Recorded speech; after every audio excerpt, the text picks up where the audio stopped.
Olá, galera! Meu nome é Manuel, sou professor de Geografia e YouTuber, e hoje estamos aqui para falar sobre Black Mirror e Geografia.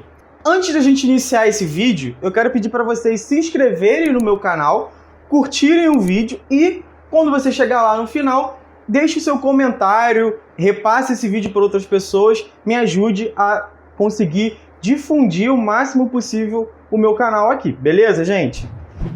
Bom, gente, então no vídeo de hoje a gente vai falar sobre um episódio específico de Black Mirror, obviamente não vou abordar a série toda, que é o episódio Man Against Fire, né? Ou, traduzindo para o português, Engenharia Reversa. Então, esse episódio de Black Mirror ele é bastante interessante porque ele escapa um pouco, às vezes o seriado ele acaba ele enveredando ali numa análise sobre os efeitos da tecnologia sobre a sociedade, e acaba esquecendo um pouco sobre como a própria sociedade ela cria tecnologias de acordo com as suas necessidades e com seus objetivos. Ou, como diria Milton Santos, né, a técnica e a tecnologia é criada segundo intencionalidade. Então a gente precisa entender que intencionalidades são essas.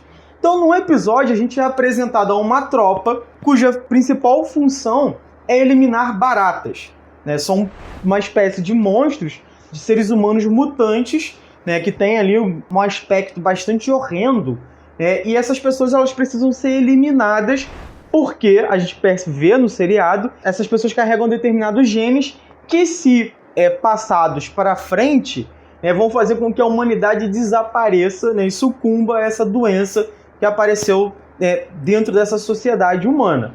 Então a tropa que a gente vai acompanhar através do nosso protagonista, né, o principal objetivo dela é realmente perseguir, né, perseguir, eliminar essas baratas, e a gente vai percebendo como que essa sociedade tem uma relação bastante conflituosa com essas baratas.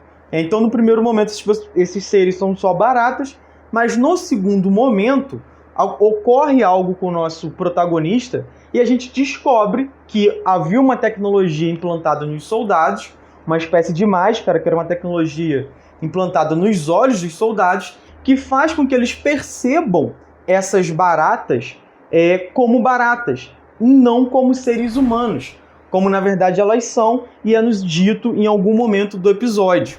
Então a gente percebe o quê? Que essa tecnologia ela funciona como uma ideologia que mascara a realidade, fazendo com que esses soldados eles eliminem pessoas que, como é revelado a certa altura do episódio, são pessoas que têm algum tipo de doença ou pertencem a alguma etnia e que precisam ser eliminadas para o melhoramento daquela sociedade. Ou seja, em algum momento histórico a gente percebeu isso. Isso aconteceu de verdade.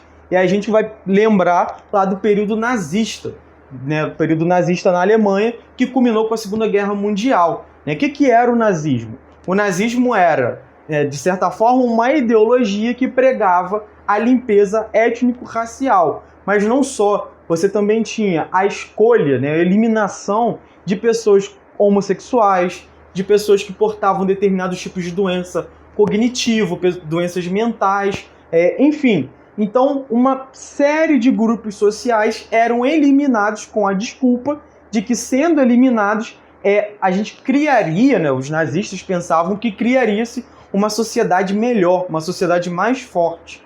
Então, a raça superior pregada pelos alemães seria a ariana. Então, ela que deveria ser estendida para todo o mundo. Para eliminar esses grupos sociais, os nazistas eles conseguiram implementar uma série de tecnologias, de técnicas da própria modernidade. Ou seja, todo aquele conhecimento que a humanidade tinha detido até aquele momento para produção industrial, dentro do nazismo será utilizado para a produção da morte. Então, você vai ter a utilização de burocracia, a utilização de princípios de administração, como redução do tempo de produção para aumentar a produtividade. O que isso significa? Significa que os alemães vão utilizar trens para deslocar os judeus e outros grupos sociais de campos de concentração.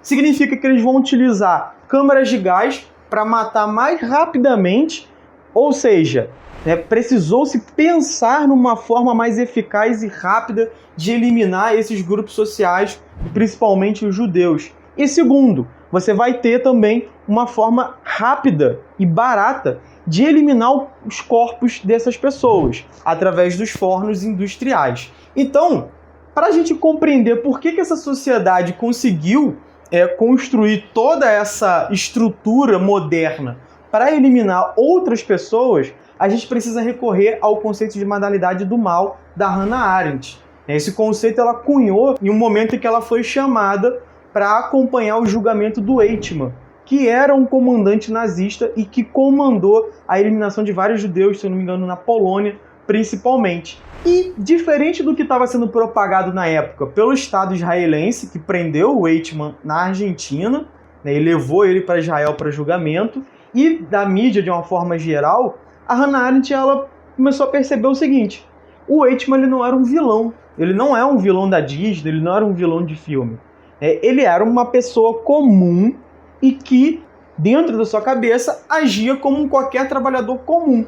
Ou seja, ele recebia ordens, e as ordens que ele recebia era eliminar os judeus, eliminar esses grupos sociais em escala industrial. Então, todo o comportamento dele vai ser moldado por essa banalidade do mal. Ele para de refletir sobre o que ele está fazendo, e quando ele para de refletir sobre o que ele está fazendo, ele realiza aquela função como se fosse uma função cotidiana.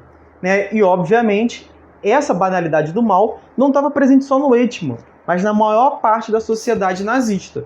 Então a Hannah Arendt faz um esforço de compreensão de como que os alemães eles conseguiram realizar esses atos sem ter nenhum tipo de remorso, assim como os soldados do seriado. Ou seja, eles realizavam essa função não porque eles estavam com algum tipo de tecnologia que impedia que eles vissem quem eram os judeus, quem eram os homossexuais, comunistas e etc., mas porque a própria ideologia nazista agia como uma tecnologia que fazia, que impedia, na verdade, que eles vissem aqueles seres humanos como seres humanos. Para terminar, eu vou trazer um outro filósofo, dessa vez um camaronês, chamado Achille Mbembe. O Achille Mbembe, ele traz um conceito importante, ele traz uma nota importante, que é o conceito de necropolítica. Por quê?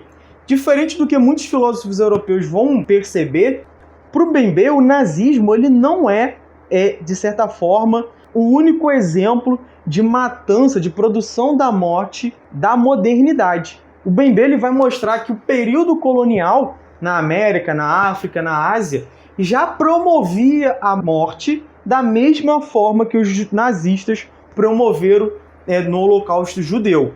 Ou seja, para o Mbembe, aquela experiência vivida pelos europeus, ela já havia sido vivida antes pelos povos colonizados, certo? Então a gente vai ter, de certa forma, uma semelhança entre o campo de concentração e a senzala, que é onde você tem a população negra, a população colonizada, limitada dentro de um espaço em que elas não têm acesso a nenhum tipo de direito. Ou seja, são destituídas de sua humanidade.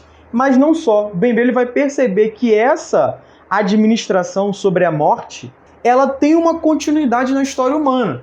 Então ele, por exemplo, coloca a Palestina hoje como uma grande amostra dessa necropolítica, dessa política sobre a morte, sobre a administração da morte. Mas, trazendo para a nossa realidade, a gente tem as favelas como um grande exemplo de como que o Estado capitalista é um Estado que administra a morte, que governa sobre a morte do outro. Ou seja, os policiais também mergulhados em uma ideologia racista principalmente, vão eliminar, vão controlar populações dentro das favelas, sem que isso crie nenhum tipo de remorso ou reflexões para essas pessoas, beleza? Então, só para a gente entender, eu saí de Black Mirror, fui para o nazismo, passei pela colonização palestina e cheguei até as favelas brasileiras. E que vai servir não só para quem gosta do seriado, mas também para os professores que queiram trabalhar esse episódio em sala de aula.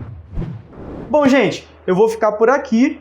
Não se esqueçam, se inscrevam no canal, curtam o vídeo e comente, por favor. E até a próxima, galera!